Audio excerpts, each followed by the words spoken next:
Hello students, hope all of you are doing absolutely fine. Now in this video we'll be talking about the measurement of the horizontal angle.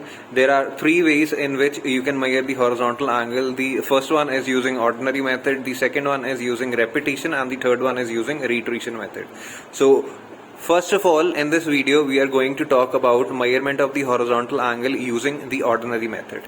So alright, so what we have done is, say suppose that your equipment.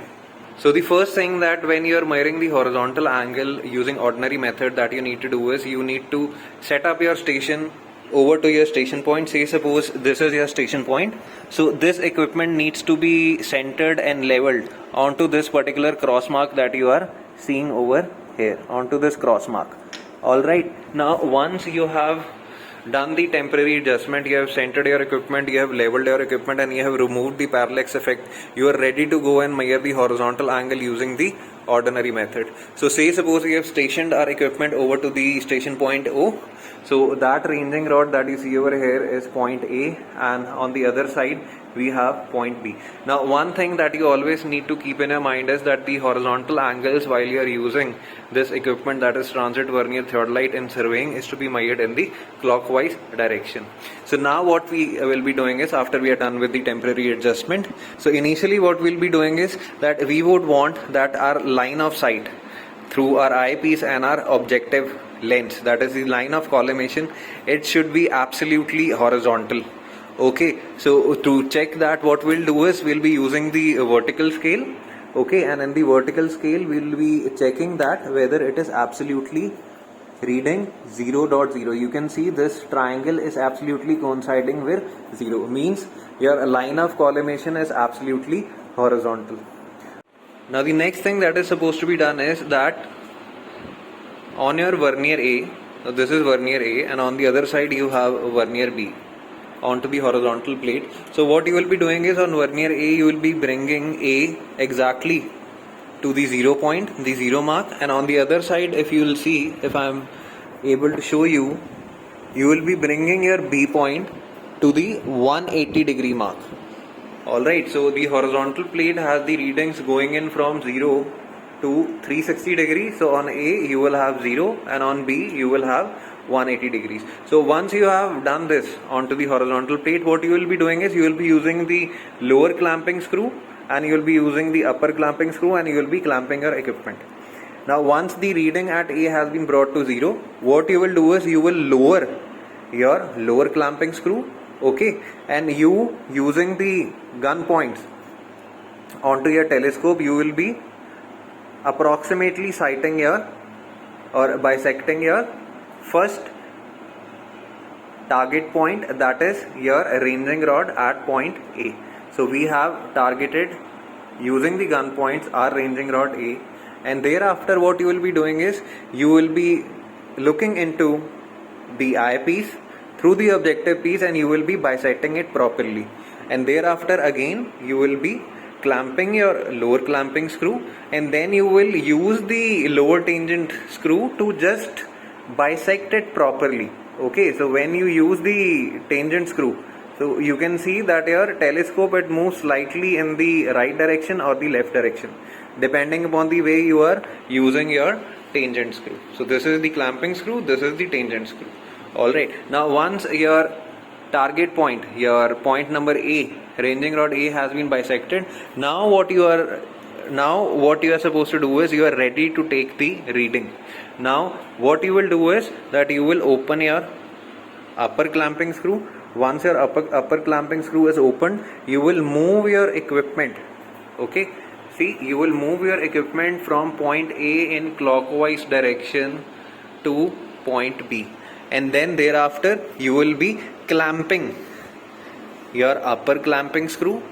You will seize the moment, and then thereafter you will be using the upper tangent screw to finally bisect your ranging rod at point B. Now once this has been done, thereafter you are ready to go, and you are ready to read your values that are coming onto your vernier scales.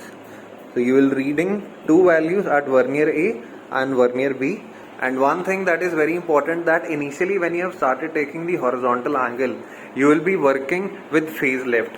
Means the vertical circle that you have along with your telescope will be towards your left. Now once you have read your reading, the first reading, you will transit your theodolite, you will clamp it, and you will be swinging it to the other direction. Then you will be able to make the phase left as phase right. So initially you will be working with phase left, you will transit and swing your telescope, that is known as changing as the phase of the telescope. You will bring the vertical circle from the left to the right, and you will be repeating the same process as I have already told you. So now let us look at the observation table. Now this you see is the observation table for measurement of the horizontal angle using the ordinary method. So in this, what you have to write is, you need to denote the point on which your instrument is at. Your instrument, while we were measuring the angle, was at station point O. The first point, the second point, the first point that we bisected was point A, and then we moved in the clockwise direction to point number B. The initial reading that you will be taking is with phase left, and thereafter you will be moving to phase right. Then we come to the actual readings. You will be taking two readings, one from vernier A, other from vernier B, and here you have denoted degree, minutes and seconds on vernier A, degree, minutes and seconds on vernier B. So say suppose the angle, the first angle that we measured from A to B when our station point was O, means when our instrument was stationed at O, is say suppose near about 30 degrees. So we write it as 30 degrees, 20 minutes and 20 seconds. But this is the reading on vernier A. But when you will move to vernier B, so you will be getting a reading of 210 degrees, 20 minutes and 10 seconds. Why this is like this? Because at B the initial reading was 180 degrees, and when you move your instrument in the clockwise direction, so it will be adding in 180 degrees. So this will be your actual value that you will be getting. But eventually how much was the variation in the angle at vernier B? The initial reading was 180 degrees and the final reading is 210 degrees. So we'll be subtracting the initial from the final reading, and we'll be getting the value as 30 degrees, 20 minutes and 10 seconds. Alright. So this is the value that you are supposed to denote in your observation table. This can be neglected. This this is your value, but this is the value, actual value that is supposed to be written. Okay, now once you have the two values, you will be taking a mean of the two values and you will be writing out your value over here. Then you will be changing the phase of your instrument. Okay, so now the phase of the instrument is phase right. Again you will be taking the values from vernier A and vernier B. Alright, now again you see at vernier A the value is 30 degrees, 20 minutes, 15 seconds, and on vernier B your value is how much? It is moving from 180 degrees. So it is 210 degrees, 20 minutes and 15 seconds. But how much is the actual value? How much is the actual deflection that you get? It is 30 degrees, 20 minutes and 15 seconds. Okay, subtracting it, this value 210, 20 minutes and 15 seconds from 180 degrees. Okay, now once you have these two values, okay, you will be taking a mean of these two values and you will be getting the result.